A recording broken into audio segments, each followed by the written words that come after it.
Hoje vamos explorar um dos fenômenos culturais e religiosos mais extraordinários da história europeia: as peregrinações medievais, jornadas de fé que transformaram a vida de milhões de pessoas entre os séculos XI e XIII. Antes de continuar com o vídeo, lembre-se de se inscrever no canal para mais narrativas documentais como esta. Imagine-se em uma estrada empoeirada da Europa medieval. O sol da manhã ilumina o caminho pedregoso enquanto figuras solitárias e pequenos grupos avançam, lentamente, em direção ao horizonte. Esses viajantes vestem túnicas simples de cor acastanhada, carregam cajados de madeira e portam pequenas bolsas de couro conhecidas como scrip. Em seus chapéus de abas largas, distintivos de estanho brilham sob a luz, cada um contando uma história de lugares sagrados, visitados e promessas cumpridas.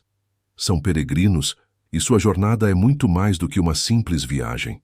É uma busca pela salvação da alma, uma procura por milagres, uma fuga do cotidiano e, para alguns, a maior aventura de suas vidas. O fenômeno das peregrinações cristãs não surgiu subitamente. Desde os primeiros séculos do cristianismo, fiéis devotos empreendiam viagens a lugares considerados sagrados. Contudo, foi entre os anos 1000 e 1300 que esse movimento atingiu proporções sem precedentes.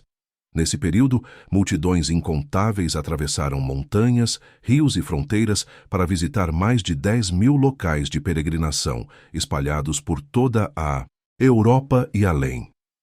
Das mais humildes capelas rurais às mais magníficas catedrais, cada destino oferecia aos peregrinos a promessa de proximidade com o divino, de cura para enfermidades do corpo e da alma, e de redenção para os pecados de uma vida inteira.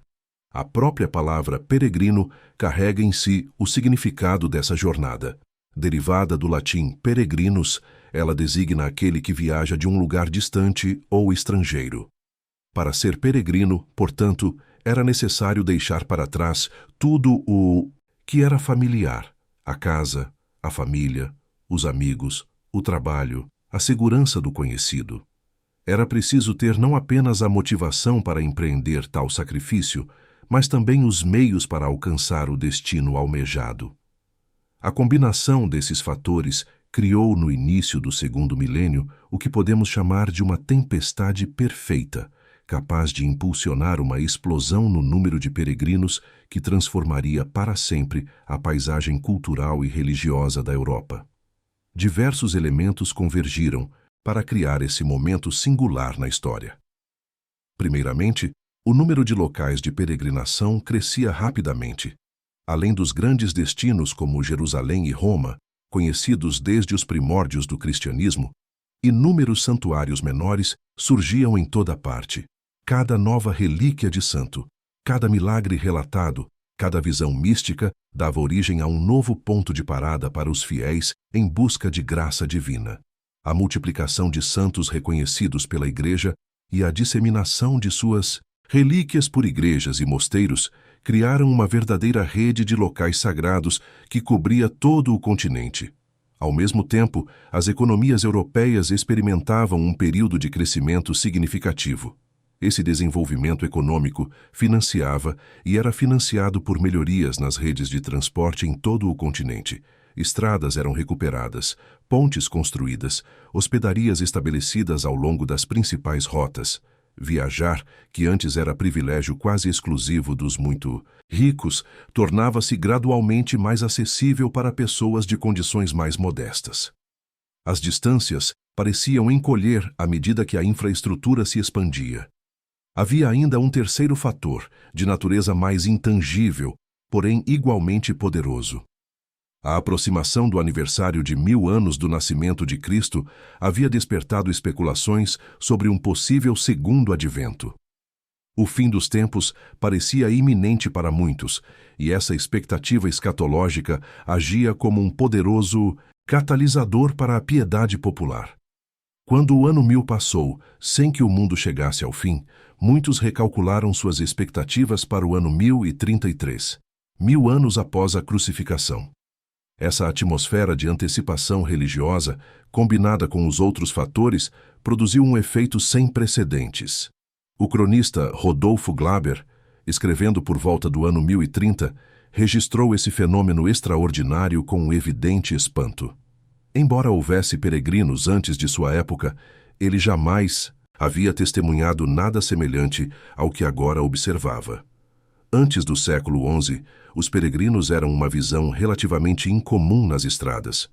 Tais jornadas eram empreendidas principalmente por pessoas abastadas, acompanhadas de séquitos pessoais que garantiam sua segurança e conforto. Agora, de repente, uma multidão inumerável de pessoas de todo o mundo, maior do que qualquer um poderia esperar ver, começava a viajar para o sepulcro do Salvador em Jerusalém. E não eram apenas barões e bispos entre eles, mas também pessoas comuns, camponeses e artesãos, homens e mulheres de todas as condições sociais. Os tempos estavam realmente mudando. A explosão no número de peregrinos torna-se ainda mais impressionante quando consideramos os sacrifícios envolvidos em empreender tal jornada. A peregrinação significava abandonar seu lar, seus amigos e sua família.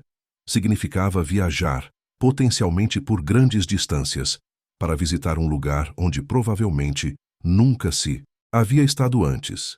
Para os membros mais pobres da sociedade medieval, era um compromisso imenso que poderia significar meses ou até anos longe de casa, sem qualquer garantia de retorno. Ainda assim, milhares escolhiam fazer esse sacrifício. A pergunta que naturalmente surge é: por quê? As motivações para empreender uma peregrinação na Europa medieval eram tão variadas quanto os próprios peregrinos. Algumas pessoas eram genuinamente inspiradas pela piedade religiosa em sua forma mais pura. Os cristãos medievais acreditavam que enfrentariam um período de tormento purgatório antes de entrar no céu quando morressem. No entanto, também sabiam que poderiam reduzir o tempo no purgatório se a Igreja lhes concedesse indulgências.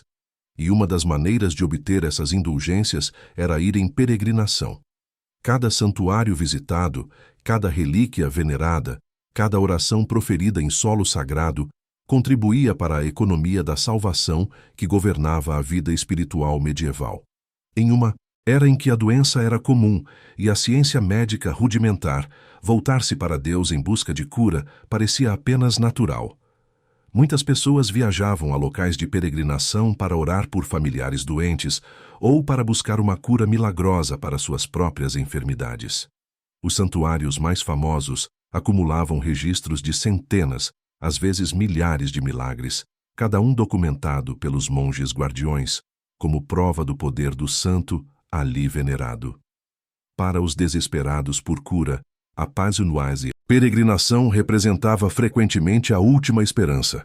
Outros peregrinos haviam feito votos a Deus, prometendo empreender uma peregrinação caso sobrevivessem a uma doença, obtivessem vitória em uma guerra ou fossem de alguma forma libertados de um inimigo. Esses votos eram levados extremamente a sério na sociedade medieval. Quebrá-los significaria incorrer na ira divina, um risco que poucos estavam dispostos a correr. Assim, muitos peregrinos encontravam-se nas estradas não necessariamente por escolha própria, mas pelo cumprimento de promessas feitas em momentos de desespero. Havia ainda aqueles que embarcavam em uma peregrinação para expiar pecados passados e salvar sua alma imortal. A Igreja frequentemente prescrevia peregrinações como forma de penitência para pecados graves. Criminosos condenados por crimes especialmente hediondos podiam receber a sentença de peregrinar a um santuário distante como alternativa a punições mais severas. O próprio rei, Henrique II da Inglaterra, realizou penitência pública na tumba de Thomas Becket, após ser considerado moralmente responsável pelo assassinato do arcebispo. E alguns peregrinos, é preciso admitir, simplesmente iam porque a jornada oferecia a oportunidade de viajar e conhecer o mundo. Em uma época em que a maioria das pessoas nunca deixava a aldeia onde havia nascido, a peregrinação representava uma chance legítima e socialmente aceita de aventura. Era possível conhecer terras estrangeiras, encontrar pessoas de diferentes culturas, ver as maravilhas arquitetônicas das grandes cidades e catedrais.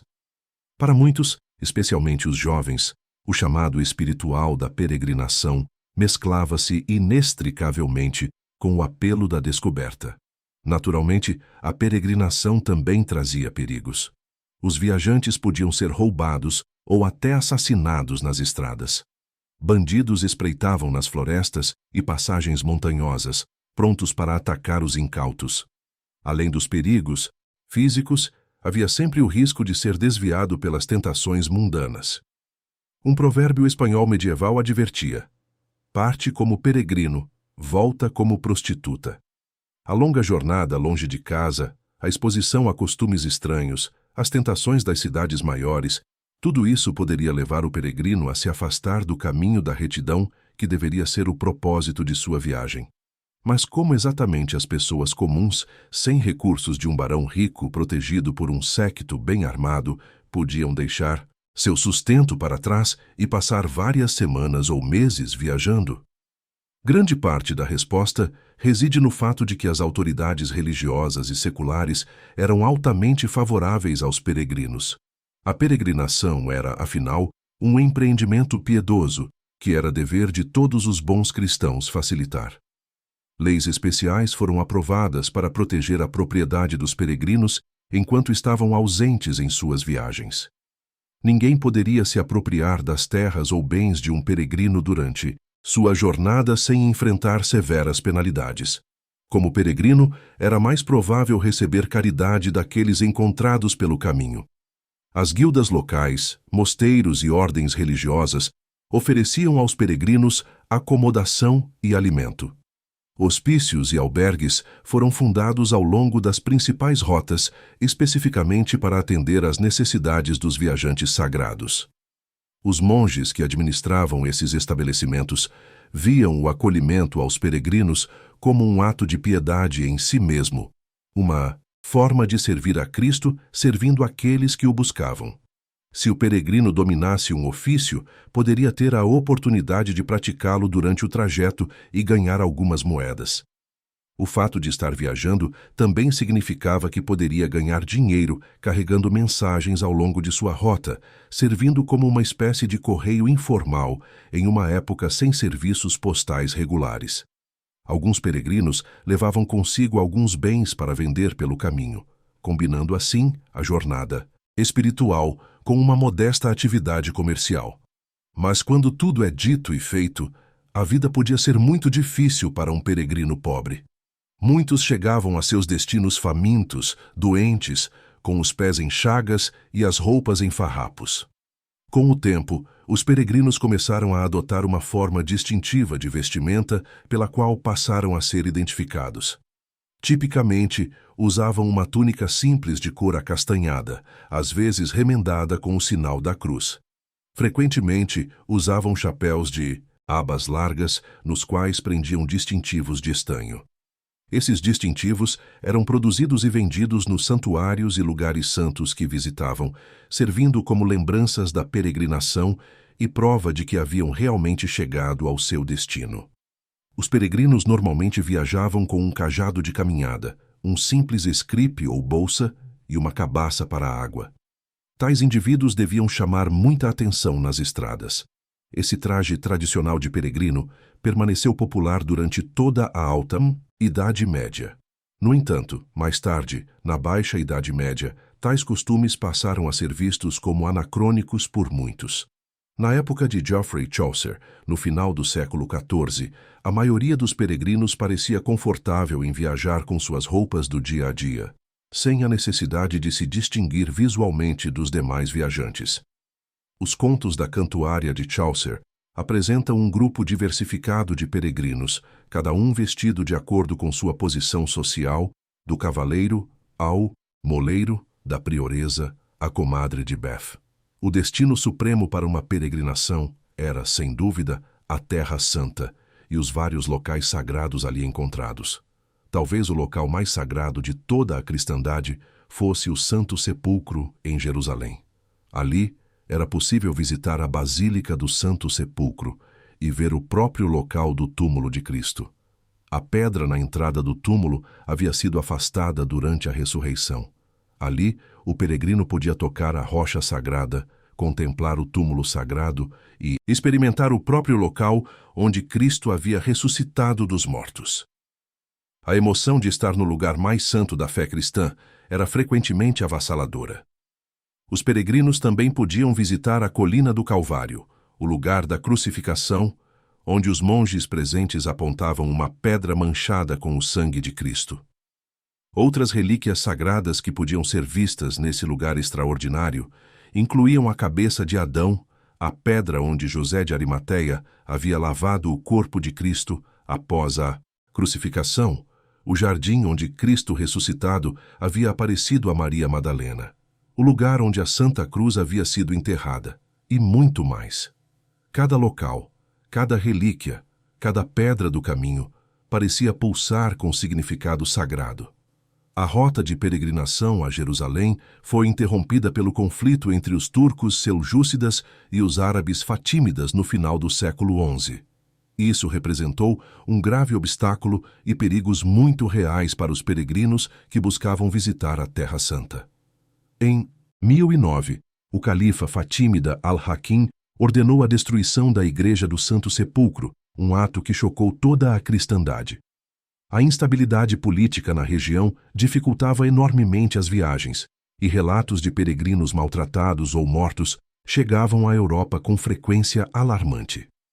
Essa situação desempenhou um papel importante na convocação da Primeira Cruzada em 1095, quando o Papa Urbano II conclamou os cristãos da Europa a libertar os lugares santos do domínio muçulmano. Para alguns peregrinos que conseguiam fazer a jornada, a visita a Jerusalém era uma experiência espiritual avassaladora. Um exemplo notável é o de Marjorie Kemp, filha de um comerciante de King's Lynn, que viveu na virada do século XV. Ela havia levado uma vida secular bastante comum antes de uma experiência espiritual inspirá-la em um caminho mais piedoso. Marjorie tornou-se mística após receber visões durante um período de sofrimento mental que se seguiu ao nascimento de seu primeiro filho. Ao longo de sua vida, ela teria 14 filhos, mas sua devoção religiosa nunca diminuiu.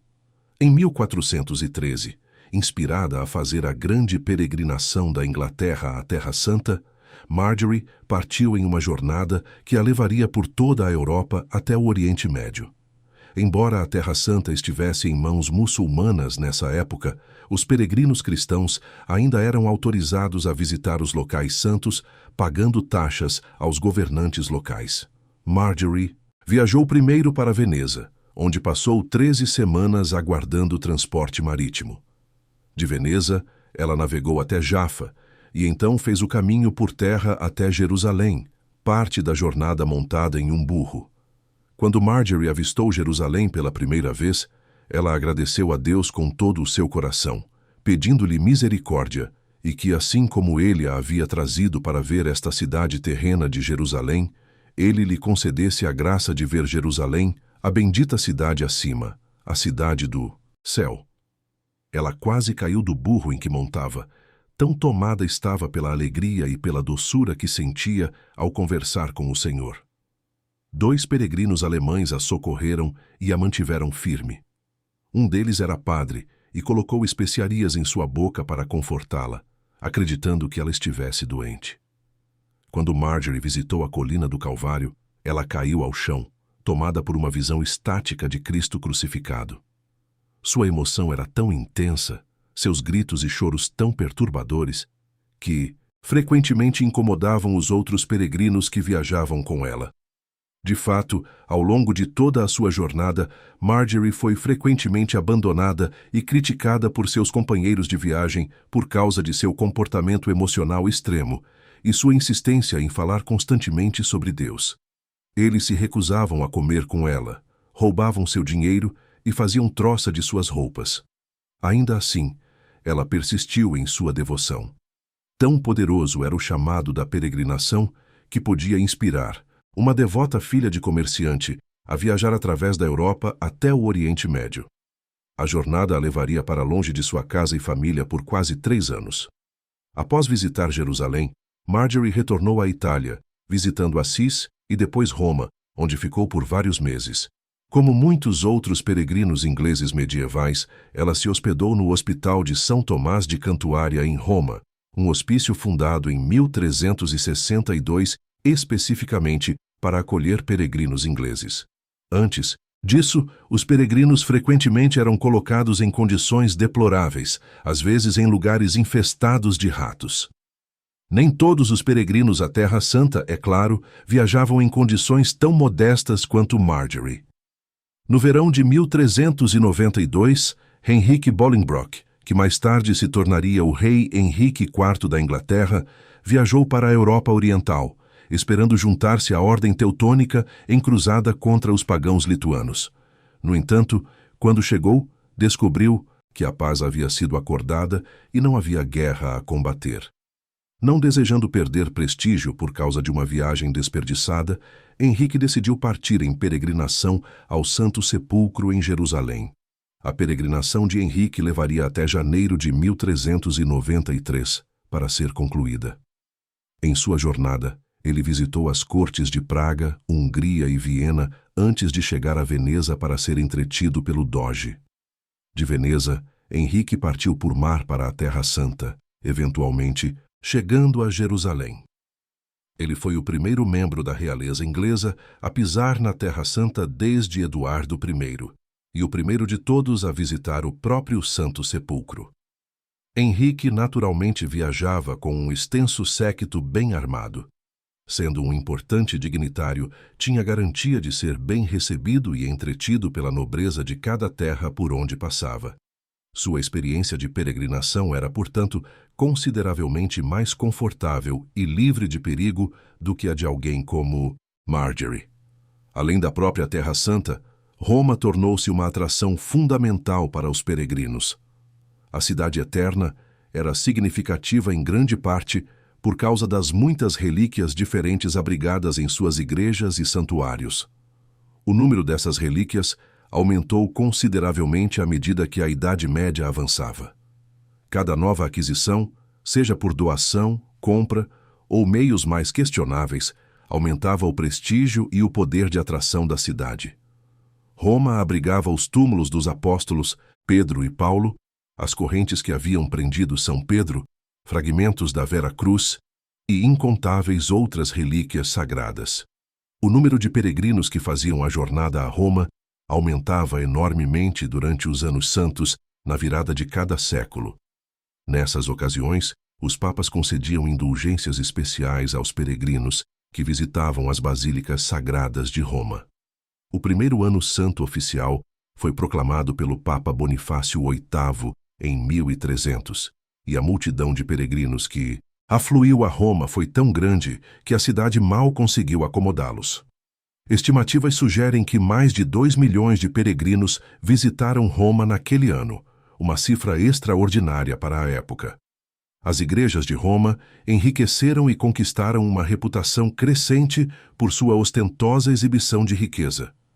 Para alguns dos peregrinos pobres, tais locais deviam ser quase avassaladores. Literalmente, eles nunca haviam visto nada remotamente parecido antes. As paredes cobertas de ouro, os altares adornados com joias, os afrescos de cores vibrantes, tudo isso falava de uma grandeza que ultrapassava qualquer coisa que pudessem imaginar. Roma poderia ter deixado de servir como capital secular da Europa havia muito tempo, mas a Cidade Eterna permaneceu como capital espiritual da Europa durante toda a Idade Média. Quase tão prestigioso quanto Roma era o Santuário de Santiago em Santiago de Compostela, no noroeste da Espanha. Por volta do século XI, o poder muçulmano na Espanha estava em declínio. Os reinos cristãos do norte da península avançavam gradualmente para o sul, reconquistando territórios que haviam sido perdidos séculos antes. Isso tornava a peregrinação a Santiago de Compostela uma perspectiva mais fácil e muito menos perigosa do que havia sido anteriormente, quando peregrinos cristãos precisavam atravessar ou contornar territórios controlados por mouros. Santiago, ou São Tiago Maior, emergiu como santo padroeiro da Espanha, já que os espanhóis haviam frequentemente invocado a ajuda desse santo em suas guerras contra os vizinhos muçulmanos. Relatos medievais descreviam aparições de Santiago montado em um cavalo branco, liderando os exércitos cristãos à vitória contra os mouros. Tudo isso havia aumentado enormemente a reputação de Santiago como santo marcial, um guerreiro celestial que protegia os fiéis. A ideia de Santiago como santo soldado não é imediatamente óbvia. O verdadeiro Santiago havia sido, afinal, um pescador antes de se tornar apóstolo. Essa discrepância foi inclusive apontada por um perplexo bispo grego visitante, que foi felizmente tranquilizado após aparentemente receber uma visão do próprio santo. Santiago adquiriu a reputação de agir como intercessor para aqueles culpados, mesmo dos pecados mais graves. Tais pecadores seriam instruídos a fazer a peregrinação ao seu santuário, talvez como o único meio pelo qual suas almas poderiam ser salvas. O caminho de Santiago, como era conhecida a rede de rotas que levavam à cidade, tornou-se uma das mais importantes vias de peregrinação de toda a cristandade. Na própria França, havia 4 rotas principais em direção à Espanha, cada uma partindo de uma cidade diferente e passando por locais de peregrinação significativos ao longo do caminho. Tornou-se tradição trazer de volta uma concha de vieira, como marca dessa peregrinação. Essas conchas eram vendidas no mercado local e, com o tempo, fundidas em chumbo e vendidas como distintivos para os peregrinos usarem em seus chapéus. A concha de vieira tornou-se tão intimamente associada à peregrinação a Santiago que passou a simbolizar a própria peregrinação em geral. Até hoje, a vieira permanece como símbolo do caminho de Santiago, marcando a rota e identificando aqueles que a percorrem. Para aqueles relutantes em viajar ao exterior, o destino de peregrinação inglês mais prestigioso era certamente Cantuária. A Catedral de Cantuária e seu santuário ao arcebispo martirizado Thomas Becket atraíam um fluxo constante de peregrinos. Thomas Becket havia sido assassinado na catedral em 29 de dezembro de 1170 por 4 cavaleiros que acreditavam estar cumprindo os desejos do rei Henrique II.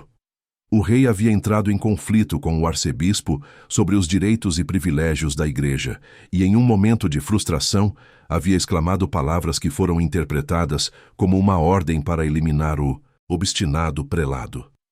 O assassinato de Becket chocou toda a cristandade. Aqui estava um arcebispo, morto no altar de sua própria catedral, aparentemente por ordem do rei. Quase imediatamente, milagres começaram a ser relatados na tumba do mártir. Peregrinos afluíam ao local e, dentro de apenas 2 anos, em 1173, Becket foi canonizado pelo Papa Alexandre III.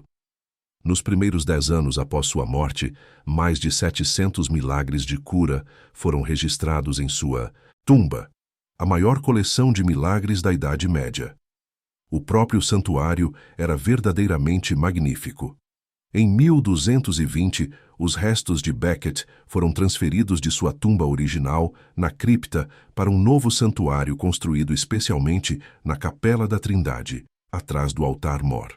Este santuário era lavishamente decorado com placas de ouro e cravejado de pedras preciosas, incluindo um rubi particularmente grande, que se dizia ser o maior existente, doado pelo rei da França em 1179.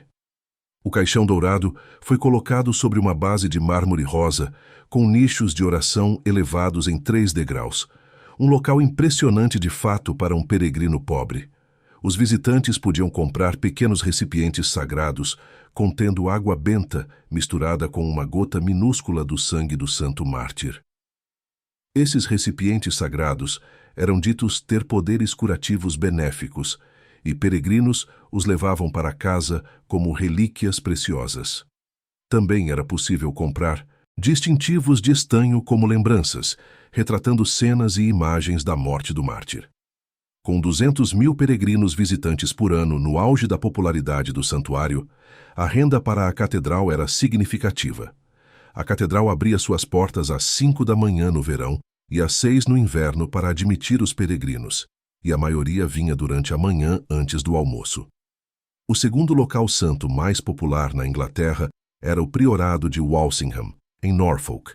A história de Walsingham remonta a 1061, quando uma nobre anglo-saxã chamada Lady Richeldes de Faversham teria experimentado uma série de visões da Virgem Maria. Nessas visões, Maria mostrou a Richeldes a casa em Nazaré, onde a Sagrada Família havia vivido, e onde o anjo Gabriel havia anunciado a ela que conceberia o Filho de Deus. Maria instruiu Richeldes a construir uma réplica dessa casa sagrada em Walsingham, em comemoração à Anunciação. Uma pequena cabana de madeira foi construída com base nessa visão e rapidamente se tornou objeto de devoção. Por volta de 1153, um priorado de cônegos agostinianos foi estabelecido junto à Casa Santa para cuidar do santuário e acomodar o número crescente de peregrinos. Com o tempo, Walsingham cresceu para se tornar um dos destinos de peregrinação mais significativos de toda a Europa, rivalizado apenas por Jerusalém, Roma e Santiago de Compostela. Era conhecida como a Nazaré da Inglaterra, um lugar onde os fiéis podiam experimentar uma conexão especial com a Virgem Maria e a Sagrada Família. Os peregrinos que visitavam Walsingham passavam por uma longa experiência ritual religiosa. Primeiro chegavam a uma pequena capela a cerca de 1,5 milha de distância, conhecida como a Capela do Chinelo. Ali, após orar, removiam seus sapatos e faziam o resto da jornada descalços, em sinal de humildade e penitência. Ao chegar ao priorado, faziam uma oferenda antes de beijar o osso do dedo de São Pedro. Em seguida, visitavam a cabana sagrada de Nazaré para mais oração e meditação, talvez bebendo de um dos 2 poços sagrados ali presentes. Dizia-se que beber das águas sagradas tinha o poder de conceder ao peregrino o que ele ou ela verdadeiramente desejasse. Finalmente, os peregrinos visitavam o santuário sagrado da própria Virgem Maria, onde prestavam respeito à relíquia mais sagrada do priorado, o leite sagrado da Virgem Maria. Todos os reis da Inglaterra de Henrique III a Tise, Henrique VIII vieram a Walsingham em peregrinação. Henrique VIII visitou o santuário em 1511 e conta-se que caminhou a última milha descalço, demonstrando sua devoção à Virgem Maria. É uma ironia cruel que seria esse mesmo rei quem ordenaria a destruição do santuário menos de 3 décadas depois. Assim como em Cantuária, o priorado de Walsingham gerava uma enorme renda dos peregrinos visitantes. É necessário observar que santuários e igrejas capazes de atrair um número significativo de peregrinos tornavam-se muito ricos. Essa riqueza era frequentemente gasta em decorações luxuosas, na forma de ouro e joias, para embelezar esses lugares. E isso, naturalmente, tinha o efeito de tornar o local de peregrinação ainda mais prestigioso, impressionante e, assim, atrair ainda mais peregrinos. Era um ciclo virtuoso de piedade e prosperidade que beneficiava tanto a igreja quanto as comunidades que viviam ao longo das rotas de peregrinação. É claro que a mundanidade implícita por tais exibições ostentosas de riqueza podia ser interpretada como sinal de ganância e talvez até corrupção. Poucos, no entanto, criticaram ou mesmo questionaram o fenômeno durante a maior parte da Idade Média. A acumulação de riqueza pelos santuários era vista como prova de sua santidade, não como evidência de avareza. As joias e o ouro glorificavam os santos a quem eram dedicados, e, por extensão, glorificavam a Deus. Isso não significa, porém, que não houvesse vozes discordantes.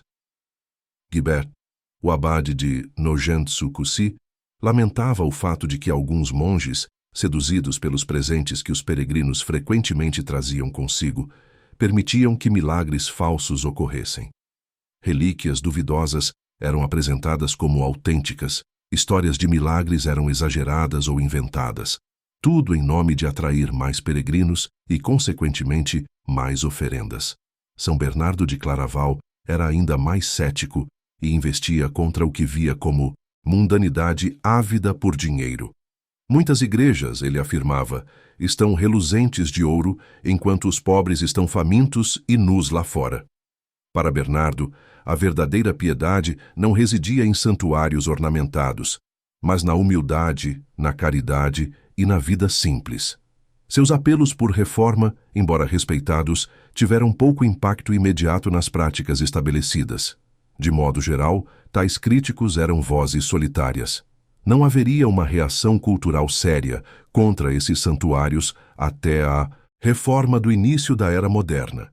Por séculos, o sistema de peregrinações e relíquias floresceu praticamente sem questionamento, uma parte integral e aceita da vida religiosa medieval. O fenômeno da peregrinação atingiu seu auge em termos de popularidade cultural entre os séculos XI e XIII. Durante a Baixa Idade Média, após a Terra Santa ser perdida para o Islã com a queda de Acre em 1291, as peregrinações ao Oriente Médio tornaram-se mais difíceis. Isso era especialmente verdadeiro durante tempos de conflito e tensão entre os poderes islâmicos e os cristãos europeus. Ainda assim, peregrinos determinados continuavam a fazer a jornada. E Margery Kempe é prova de que mesmo no século XV, a peregrinação a Jerusalém permanecia possível, ainda que desafiadora. A reforma protestante do século XVI, no entanto, traria uma mudança significativa nas atitudes culturais. Protestantes zelosos denunciavam a antiga cultura de santos, mártires e veneração de relíquias como superstição idólatra. Mesmo os católicos passaram cada vez mais a buscar conter alguns dos excessos mais extravagantes dos antigos cultos de santos. O próprio conceito de indulgências, tão central para a economia espiritual medieval, foi atacado por Martinho Lutero como uma corrupção do verdadeiro evangelho. Problemas que haviam sido varridos para debaixo do tapete por séculos não podiam mais ser ignorados. Não podia estar certo, por exemplo, que houvesse vários locais santos separados, alegando possuir a cabeça de João Batista. As geografias de santos foram revisitadas e revisadas para editar material de procedência duvidosa. Relíquias de origem questionável passaram a ser alvo de suspeita de uma forma que simplesmente não havia acontecido nos tempos medievais. A própria autenticidade que havia dado poder aos santuários agora era questionada.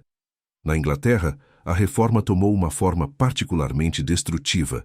Em 1538, o rei Henrique VIII ordenou a destruição do santuário de Thomas Becket, em Cantuária.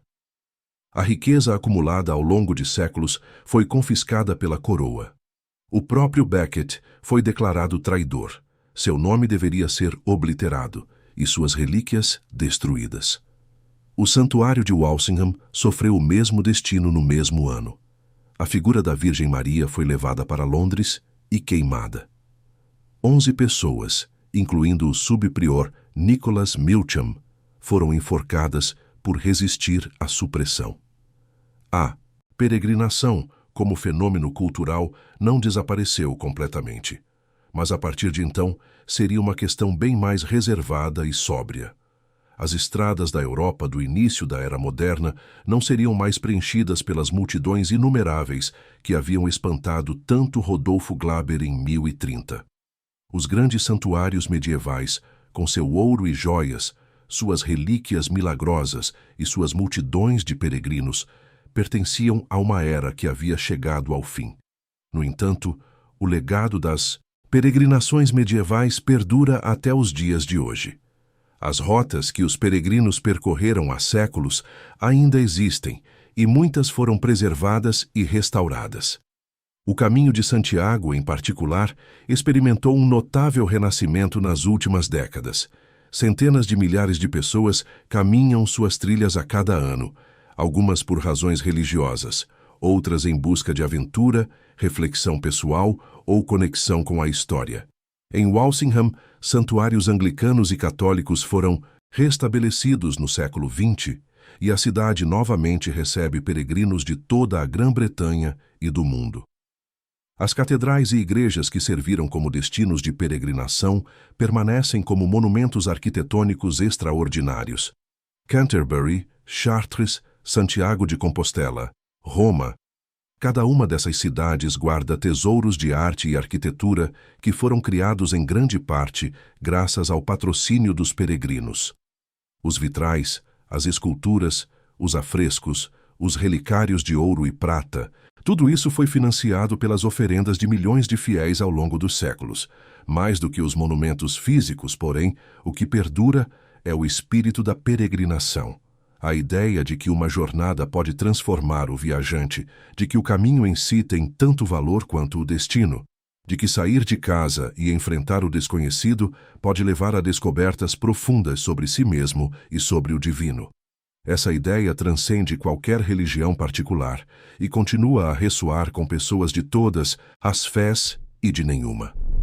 Os peregrinos medievais que caminharam por estradas empoeiradas, que dormiram em hospícios e celeiros, que enfrentaram bandidos e tempestades, que rezaram diante de relíquias douradas e beberam de poços sagrados, esses homens e mulheres faziam parte de algo muito maior do que eles mesmos. Participavam de um movimento que moldou a cultura, a economia, a arte e a espiritualidade de todo um continente por séculos. Suas pegadas podem ter desaparecido há muito tempo, mas o caminho que trilharam permanece. E assim chegamos ao fim desta jornada através do mundo das peregrinações medievais na Europa.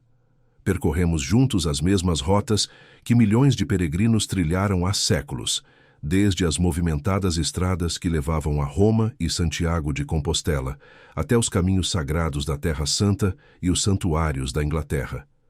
Conhecemos as motivações que impulsionavam esses viajantes, os perigos que enfrentavam, as maravilhas que testemunhavam. Vimos como a fé movia montanhas e como a devoção transformava paisagens inteiras.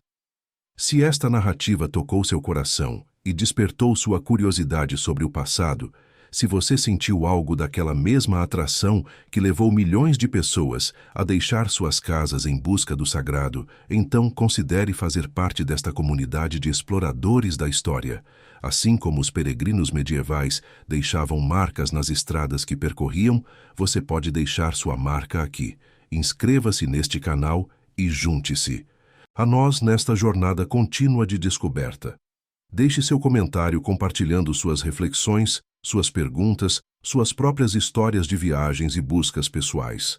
E se este documentário iluminou seu caminho de alguma forma, curta este vídeo para que possamos continuar trazendo narrativas como esta.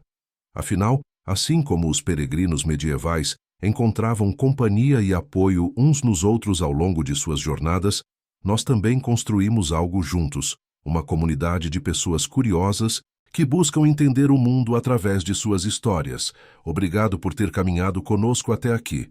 Até a próxima jornada.